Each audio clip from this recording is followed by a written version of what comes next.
দর্শক, সেনাপ্রধান জেনারেল ওয়াকারুজ্জামান সেনা কর্মকর্তাদের উদ্দেশ্যে ভাষণ দিতে যাচ্ছেন। কি বলবেন তিনি তার বক্তব্যে? নানান ধরনের গুঞ্জন শোনা যাচ্ছে এবং এও শোনা যাচ্ছে যে 18 মে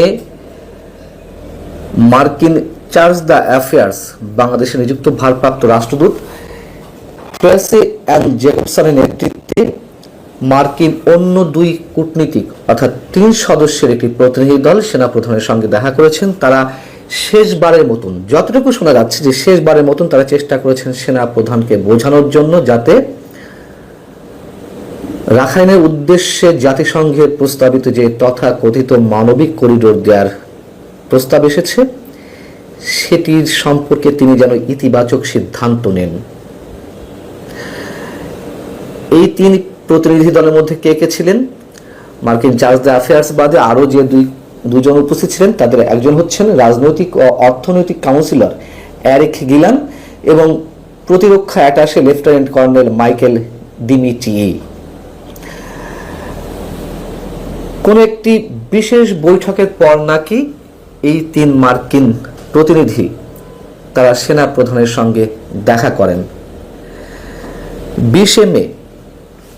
20 মে মঙ্গলবার সকাল 9:30টায় সেনা অফিসারদের সাথে গুরুত্বপূর্ণ বৈঠক রয়েছে সেনা প্রধানের। এটি সেনা প্রাঙ্গণে অনুষ্ঠিত হবে সকাল 9:30টায়। যদিও যেটুকু আমি জেনেছি এটি একটি নিয়মিত বৈঠকের অংশ। সেনাপ্রধান নিয়মিতভাবে প্রতি মাসে একবার উচ্চপদস্থ সামরিক কর্মকর্তাদের সঙ্গে তিনি বৈঠক করেন। তবে এই বৈঠকেই করিডোর ইস্যুতে তিনি তার বক্তব্য উপস্থাপন করতে পারেন হয়তো, অথবা অন্যান্য যারা সামরিক কর্মকর্তা রয়েছেন তাদের মতামত জানতে চাইতে পারেন। তবে একথাও নিশ্চিত, আমি এটুকু খুব কনফিডেন্টলি বলতে পারি, তথাকথিত মানবিক করিডোর ইস্যুতে সেনাপ্রধান একেবারেই বিপক্ষে এবং তার নেতৃত্বে হয়তো হাতে গোনা 2-1 বাদে আর সব সেনা সদস্য, সেনা কর্মকর্তা সবাই সেনা প্রধানের নেতৃত্বে একমত যে দেশের সার্বভৌমত্বের প্রশ্নে এক চুল তারা নড়তে চান না এবং সেনা প্রধানও ঠিক এ বিষয়ে একেবারেই অটল রয়েছেন এখনো তার সিদ্ধান্তে। 20 মে বা মঙ্গলবার সকালে যে বৈঠকটি অনুষ্ঠিত হবে সেখানে যে চিঠি ইস্যু করা হয়েছে সেখানে নাকি বলা রয়েছে যে কমব্যাট ইউনিফর্ম বা যুদ্ধ পোশাক পরে সেনা কর্মকর্তাদের বৈঠক অনুষ্ঠিত হতে হবে। এটিও অনেকে অতিরঞ্জিত আকারে ছড়াচ্ছেন। আমি যতটুকু জানি যে কমব্যাট ইউনিফর্ম এই ধরনের মিটিংয়ে নিয়মিতভাবে পরিধান করতে হয়, তবে এটিকে আবার অনেকে অন্যভাবে ছড়ানোর চেষ্টা করছে। এখানে আতঙ্কিত হওয়ার কিছু নেই নিঃসন্দেহে। তবে গুরুত্বপূর্ণ কোনো সিদ্ধান্ত আসতে পারে বা এই বিষয়ে গুরুত্বপূর্ণ কোনো বক্তব্য সেনা প্রধান উপস্থাপন করতে পারেন এরকম শোনা যাচ্ছে। এবং যেটি বলছিলাম যে সেনার সদস্যদের প্রায় সবাই সেনা প্রধানের নেতৃত্বে একমত এবং একই সঙ্গে নৌবাহিনী প্রধান এবং বিমান বাহিনীর প্রধান তারাও সেনা প্রধান জেনারেল ওয়াকারুজ্জামানের সঙ্গে সম্পূর্ণ একমত। যে 2-1 এই যে কথিত মানবিক করিডোর ইস্যুতে পক্ষে রয়েছেন তারা বলার চেষ্টা করছেন যে চলমান সীমান্ত নিরাপত্তা চ্যালেঞ্জে কার্যকরভাবে মোকাবেলা করা সম্ভব হবে যদি এই তথাকথিত মানবিক করিডোর ইস্যুতে ইতিবাচক কোনো সিদ্ধান্ত নেওয়া যায়। একটি স্থিতিশীল মানবিক করিডোর বজায় রাখা যাবে।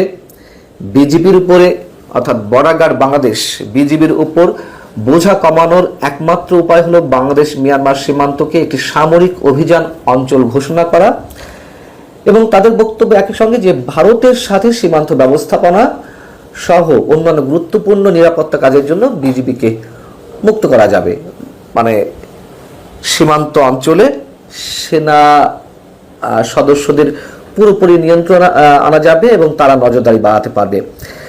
আচ্ছা, বিজিবি কি এখনো পর্যন্ত কোনো আপত্তি জানিয়েছে? না, তারা ক্লান্ত হয়ে গেছে, তারা সীমান্তে পাহারা দিতে পারছে না, তাদের জন্য খুব রিস্কি হয়ে উঠছে, এই ধরনের কথা ছড়ানো হচ্ছে নানানভাবে আমরা শুনতে পাচ্ছি। পাশাপাশি শুরু থেকে বলে আসছি, এখনো বলছি, যদি এ ধরনের কোনো সিদ্ধান্ত সরকারের পক্ষ থেকে নেওয়া হয়, সেক্ষেত্রে চীন, রাশিয়া, ভারত তারা অন্য ধরনের প্ল্যান নিয়ে বসে আছে। তারা কি করবে না করবে সব এর মধ্যে সিদ্ধান্ত হয়ে গেছে। এবং অবশ্যই এই রাষ্ট্রগুলোর স্বার্থ রয়েছে, যার যার অন্যরকম গুরুত্বপূর্ণ স্বার্থ রয়েছে। সেখানে যুক্তরাষ্ট্র এসে বাগড়া দিবে, তারা তো আর নিশ্চয় খুব সহজে মেনে নেবে না। আমাদের অভ্যন্তরীণ পর্যায়ে আমাদের রাজনৈতিক দলগুলোর মধ্যে এখন সবচেয়ে বড় যে রাজনৈতিক দল বিএনপিও দাবি জানাচ্ছে, তারা বলছে এটি নির্বাচিত সরকারের সিদ্ধান্ত নিতে হবে। কোনোভাবেই অন্তর্বর্তী সরকার এই সিদ্ধান্ত নিতে পারে না, এটি অন্তর্বর্তী সরকারের কাজ নয়। যদিও সরকারের পক্ষ থেকে বলা হচ্ছে যে এই ধরনের সিদ্ধান্ত নেওয়া হলে রাজনৈতিক দলগুলোর সঙ্গে আলোচনা করা হবে, তার তো কোনো আলামত আমরা দেখছি না। বন্দরগুলো বিদেশিদের হাতে তুলে দেওয়া হবে বলছে, রাজনৈতিক দলগুলোর সঙ্গে বসে আলোচনা করা হবে, কিন্তু নানান ধরনের গুঞ্জন শোনা যাচ্ছে, সত্যতা মিথ্যা সবকিছু মিশিয়ে এক ধরনের ধোঁয়াশা তৈরি হয়েছে সাধারণ মানুষের মনে। সরকার স্পষ্ট করে বলছে না যে না, আমরা খুব শিগগির বা অমুক দিন এই রাজনৈতিক দলের প্রতিনিধিদের সঙ্গে আমরা বৈঠকে বসবো, তাও তো বলছে না। শুধু বলছে না সিদ্ধান্ত নিয়ে হবে সবার সাথে আলোচনা করে। এদিকে প্রধান উপদেষ্টা প্রেস সচিব তিনি গলা চড়িয়ে বলছেন যে এই সরকারের সবকিছু সিদ্ধান্ত নেওয়ার ক্ষমতা আছে। জামায়াতে ইসলামী তারাও এই কথিত মানবিক করিডর ইস্যুতে পুরোপুরি বিপক্ষে অবস্থান নিচ্ছে। সেখানে আমাদের প্রধান উপদেষ্টার আশীর্বাদ পুষ্ট যে রাজনৈতিক দল জাতীয় নাগরিক পার্টি বা এনসিপি, তারা পুরো বাংলাদেশ নিয়ে এতটাই চিন্তিত, সংবিধান ছুঁড়ে ফেলে নতুন প্রোক্লামেশন জারি করতে চায়, পুরো বাংলাদেশ উল্টে পাল্টে দিচ্ছে। কিন্তু এই ইস্যুতে, এই যে কথিত মানবিক করিডোর ইস্যুতে একটা টু শব্দটি উচ্চারণ করেনি, পক্ষে বা বিপক্ষে একেবারে মুখে কুলু পেটে আছে।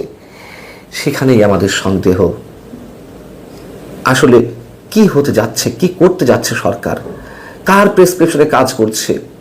এবং এটি কিন্তু একেবারে ছোট কোনো ইস্যু নয়, যেখানে এই যে নতুন রাজনৈতিক দল এনসিপি, যাদেরকে কিংস পার্টি বলা হচ্ছে, তারা একেবারেই নির্বাকে ইস্যুতে। তার মানে সরকার এটি করতে যাচ্ছে আমরা ধরে নেব, এবং সরকারের সাথে তারা রয়েছে, তাদের ইন্ধনে, তাদের নেতৃত্বে, তাদের সব কিছুতে সরকার পরিচালিত হচ্ছে, ডক্টর মোহাম্মদ ইউনূসই বলেন। সেই তারা যখন কিছু বলছে না, অবশ্যই ডালমে কুচ কালা হে, কিছু একটা ঘটতে যাচ্ছে, এটা আমরা ধরে নিতেই পারি। কিন্তু শেষমেশ মানুষ কি মেনে নেবে, গ্রহণ করবে এগুলা? আমাদের সমস্যা হচ্ছে আমরা ইতিহাস থেকে কোনো শিক্ষা গ্রহণ করি না। দেখা যাক আসলে সেনাপ্রধান কোনো বক্তব্য দিতে যাচ্ছেন কিনা, তিনি কিছু বলেন কিনা এ বিষয়ে। আল্লাহ হাফেজ, ভালো থাকুন সবাই।